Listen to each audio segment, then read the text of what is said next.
kemerdekaan.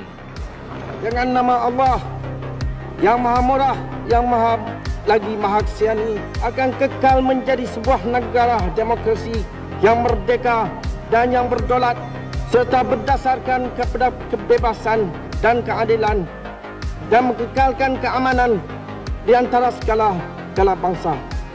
Kuala Lumpur, 31 hari bulan Ogos tahun 57.